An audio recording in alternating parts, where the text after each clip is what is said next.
இன்னைக்கு சனிக்கிழமை. நான் வந்து வைகுண்ட ஏகாதசிக்கு வந்து பார்த்தீங்கன்னா, என்னால வந்து வீட்ல வந்து பூஜை பண்ண முடியல. பெருமாளுக்கு வந்து எந்த நெய்வேதியமும் வைக்க முடியல. ஸோ வந்து பார்த்தீங்கன்னா, நம்ம எல்லாமே வீடு சுத்தம் பண்ணதுக்கப்புறம் பெருமாளுக்கு தனியா நம்ம செய்யணும் அப்படின்னு நினைச்சிட்டு இருந்தேன். அது வந்து பார்த்தீங்கன்னா, இன்னைக்கு ஏகாதசியும் சேர்ந்து வந்ததுல எனக்கு ரொம்ப ரொம்ப சந்தோஷம். அதுக்கு முன்னாடி நம்ம சேனலை சப்ஸ்கிரைப் பண்ணாம பார்க்குறவங்க சப்ஸ்கிரைப் பண்ணிட்டு பாருங்க.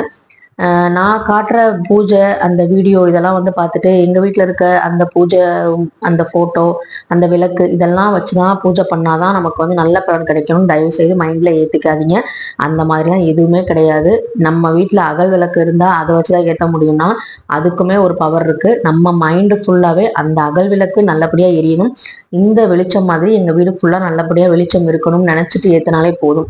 அதே மாதிரி நானும் ஆரம்பத்தில் பார்த்தீங்கன்னா நிறைய வந்து யூடியூப் சேனலை பார்ப்பேன். நிறைய வந்து யூடியூப் சேனல் பார்த்துட்டு இவங்க இப்படி பண்ணுறாங்க, நம்ம இப்படி பண்ணலாம், அவங்க இப்படி பண்ணுறாங்கன்னு சொல்லிட்டு நிறைய பூஜை பொருள் நிறைய வந்து வாங்கி வாங்கி வச்சுட்டு இந்த நாளில் இதை பண்ணுவோம், அந்த நாள் அதை பண்ணுவோம் நிறைய செஞ்சுட்டு இருந்தேன். அதுக்கப்புறம் வந்து ஒரு கட்டத்தில் எங்க வேகமா போறோம், என்ன பண்றோம், நம்ம எதுக்காக பண்றோம் அப்படிங்கிற மாதிரி அதுவே வந்து பாத்தீங்கன்னா ஒரு சுமையான மாதிரி ஆயிடுச்சு. வீட்லயும் வந்து பாத்தீங்கன்னா இந்த பூஜை அந்த பூஜைன்னு சொல்லிக்கிட்டே இருந்தோம்னா நமக்கு வந்து ஒரு டென்ஷனா ஆகிற மாதிரி. வீட்லயும் வந்து யாரும் வந்து நம்ம கிட்ட வந்து பாத்தீங்கன்னா சரியா வந்து எப்ப பார்த்தாலும் வந்து பூஜை பூஜைன்னு சொல்லிட்டே இருக்குன்னு சொல்லிட்டு ஒரு மாதிரி சொல்லுவாங்க.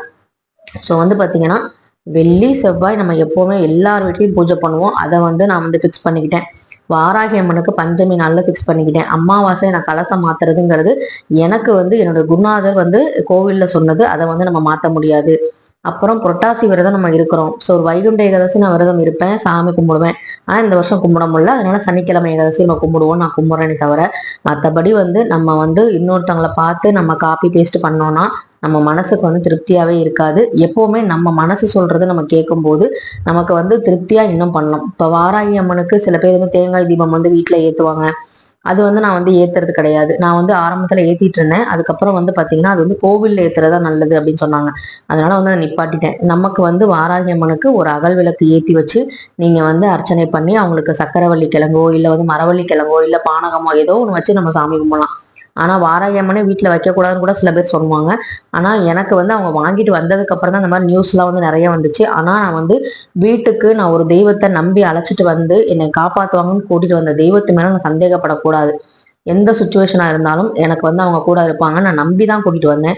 அப்புறம் வந்து பாத்தீங்கன்னா இறைவனுக்கு நம்ம முக்கியமா வந்து கொடுக்க வேண்டியது வந்து பாத்தீங்கன்னா நம்மளோட உண்மையான நம்பிக்கை, பரிசுத்தமான அன்பு. இது ரெண்டையும் நம்ம கொடுக்கும் பொழுது திரும்ப வந்து அவங்க நமக்கு கொடுக்குற அந்த பலன் வந்து பாத்தீங்கன்னா ரொம்ப ரொம்ப பெருசா இருக்கும்.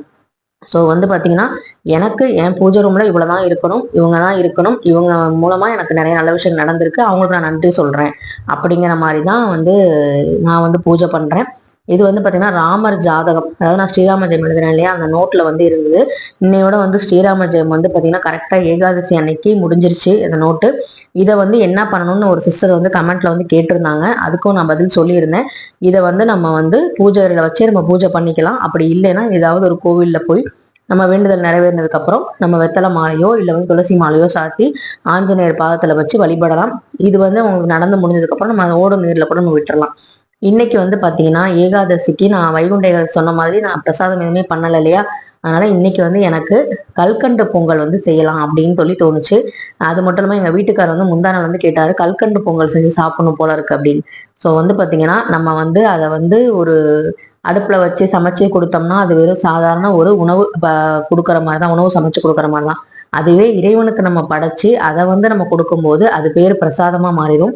ஓ, அதனால வந்து பாத்தீங்கன்னா எனக்கு வந்து இன்னைக்கு பெருமாளுக்கு செஞ்சுதான் சாப்பிடணும் அப்படிங்கிற மாதிரி இந்த கல்கண்டு பொங்கல் வந்து இன்னைக்கு வச்சிருந்தேன். இது வந்து பாத்தீங்கன்னா சிதம்பரனார் கோயில்ல நடராஜருக்கு நெய்வேத்தியமா வைப்பாங்கன்னு சொன்னாங்க. அங்க அந்த கோவில்ல இந்த பிரசாதம் வந்து கொடுப்பாங்கன்னு சொன்னாங்க. அதே மாதிரி சமயபுரம் மாரியம்மன் கோவிலும் கல்கண்டு பொங்கல் வந்து அடிக்கடி வந்து பிரசாதம் வந்து கொடுப்பாங்க.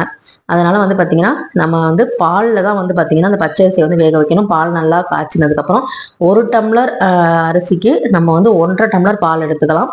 இல்ல நம்ம வந்து அரிசி சரியா வேகலை அப்படின்னா கூட நீங்க இன்னும் கொஞ்சம் வந்து தண்ணி பால் ஆட் பண்ணிக்கலாம்.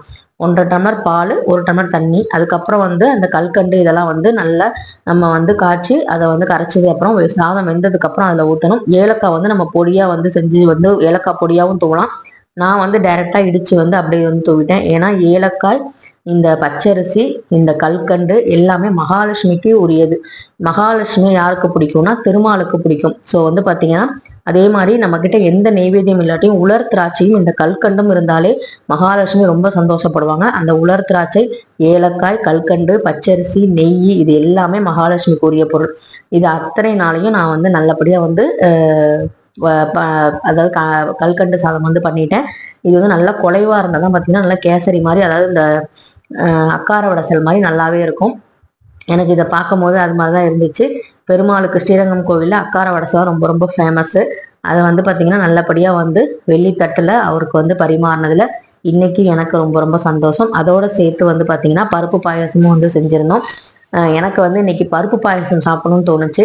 நான் சொன்ன மாதிரி நம்ம என்னதான் சாப்பிட்டு இது பண்ணாலுமே அதை வந்து சாமி கிட்ட வச்சு நம்ம சாப்பிடும்போது அதனுடைய உணவு வந்து பார்த்தீங்கன்னா அது வந்து பிரசாதமாக மாறிடும். அதோடைய மதிப்பு வந்து இன்னும் அதிகமாகும். அந்த உணவுப் பொருள் நம்ம வேஸ்ட் பண்ணவே மாட்டோம். ஸோ வந்து பார்த்தீங்கன்னா இந்த மாதிரி தான் வந்து இன்னைக்கு திருமாலுக்கும் மகாலட்சுமிக்கும் பிடிச்ச அந்த பொங்கல் எல்லாம் பண்ணியாச்சு. அதே மாதிரி இன்னைக்கு சிவபெருமானுக்கும் வந்து பார்த்தீங்கன்னா அவருக்கும் வந்து இந்த பொங்கலை வந்து வச்சாச்சு, குலதெய்வத்துக்கும் வச்சாச்சு. அப்போ நான் வந்து நினச்சேன் இது வந்து பெருமாளுக்கு ரொம்ப ரொம்ப பிடிச்சிருக்கும், இன்னைக்கு நல்லா சாப்பிட்ருப்பாரு அப்படிங்கிற மாதிரி நான் வந்து மனசில் நினச்சி சந்தோஷப்பட்டு இருக்கும் போது கரெக்டாக வந்து பள்ளி வந்து சத்தம் போட்டுச்சு. ஸோ வந்து பார்த்தீங்கன்னா நம்ம வீட்டு பூஜை ரூம்லேயும் வந்து பார்த்தீங்கன்னா பள்ளி இருக்குது. ஸோ அந்த பள்ளி இருக்கிறதுங்கிறது பார்த்தீங்கன்னா ரொம்ப ரொம்ப நல்லது. அதே மாதிரி நீங்கள் கோவிலுக்கு போகும்போது கர்ப்ப கிரகத்தில் இருக்க பள்ளி வந்து நம்ம சத்தம் போடுது நம்ம வேண்டும் போது அப்படின்னா அது இன்னுமே வந்து சிறப்பு வாய்ந்தது. நம்ம வீட்டில் பள்ளி இருந்தும் சத்தமே போடலை அப்படின்னா அது வந்து நம்ம கவனிக்க வேண்டிய விஷயம். ஏன்னா ஒரு பட்சி வந்து, அதாவது பள்ளிங்கிற அந்த உயிரினம் சத்தம் போடுறதுங்கிறது அதோட இயல்பு தான். அதை இயல்பு மீறி அது வந்தா அதனால வந்து நம்ம வீட்டுல இருந்து கத்த முடியல, சத்தம் போட முடியலன்னா அதுக்கு ஏதோ ஒரு காரணம் இருக்கு. இதை பத்தி நான் தனியா ஒரு வீடியோவே போடுறேன். இந்த சேனல்ல உங்களுக்கு நிறைய வந்து நம்பிக்கையான விஷயங்கள் நிறைய வரும். அதே மாதிரி ஆன்மீகம் வந்து இப்படிதான் செய்யணும் அப்படிங்கிற மாதிரி எந்த ரூல்ஸும் கிடையாது. நீங்க உங்க முறையில செய்யுங்க. நான் செய்யற வீடியோவை பார்க்கும்போது உங்களுக்கு ஏதாவது ஒரு ஐடியா தோணலாம், ஏதாவது ஒண்ணு மிஸ் பண்ணியிருந்தா இதை மாதிரி பண்ணலாம் அப்படின்னு தோணிருக்கலாம். இல்ல நீங்க ஏதாவது புதுசா பண்றீங்க, நான் ஏதாவது வந்து இப்படி மாத்தி பண்றேன் அப்படின்னா நீங்க வந்து அந்த கரெக்ஷனையும் சொல்லுங்க கமெண்ட்ல, நான் வந்து அதை மாத்திக்குவேன். ஸோ வந்து பார்த்தீங்கன்னா உங்களுக்கு எந்த மாதிரி பூஜை பண்ணணுமோ பண்ணுங்க. ஆனால் நாள் கிழமை அப்படின்னு வரும்போது அந்தந்த உரிய தெய்வத்தை நம்ம வணங்கும் போது அதற்கான பலன் வந்து நமக்கு கண்டிப்பாக கிடைக்கும். ஏன்னா வைகுண்ட ஏகாதசிக்கு நீ கும்பிட முடியல, சொர்க்கவாசலை வந்து மிதிக்க முடியலன்னு ரொம்ப வருத்தப்பட்டுட்டு இருந்தேன். அதோடைய சந்தோஷம் வந்து இன்னைக்கு எனக்கு கிடைச்சிச்சு. ஏதோ ஒரு நாள் நமக்கு கிடைக்கல அப்படின்னா அன்னைக்கு டே வந்து நம்மளோடது இல்லைன்னா அது வந்து இறைவன் வந்து அப்படியே விட்டுற மாட்டாரு. இன்னொரு நாள் நான் அதோட பெஸ்டா ஒரு நாள் கொடுப்பாரு அப்படிங்கிறது தான் இன்னைக்கு வந்து நான் சாமி கும்பிடும் போது உணர்ந்தேன். அதே மாதிரி கல்கண்டு பொங்கல் நம்ம அடிக்கடி செய்யவே மாட்டோம். ஆனா வந்து இன்னைக்கு வந்து அதை செய்யணும் அப்படிங்கிற மாதிரி தோணுச்சு. திடீர்னு சாம்பிராணி போட்டு ஊதுபத்தி எல்லாம் காமிச்சு நல்லபடியா வந்து சாமியெல்லாம் கும்பிட்டாச்சு. ரொம்ப ரொம்ப மகிழ்ச்சியாகவும் அந்த திருமால் மகாலட்சுமியோட அருளையும் நம்ம பெற்றுட்டோம் அப்படிங்கிறதுல எந்த சந்தேகமும் இல்லை. எந்த வீட்டுல கணவனும் மனைவியும் மரியாதையோடும் அன்போடும் அந்த உறவை வந்து நல்லபடியா வந்து பகிர்ந்துக்கிறாங்களோ அவங்க வீட்டுல வந்து அந்த மகாலட்சுமியும் அந்த திருமாலும் கண்டிப்பா வந்து ஆசீர்வாதம் பண்ணுவாங்கிறதுல எந்த சந்தேகமும் இல்லை. இந்த சேனல் உங்களுக்கு பிடிச்சிருந்தா கண்டிப்பா லைக் பண்ணுங்க, ஷேர் பண்ணுங்க, மறக்காம சப்ஸ்கிரைப் பண்ணுங்க. தேங்க்யூ.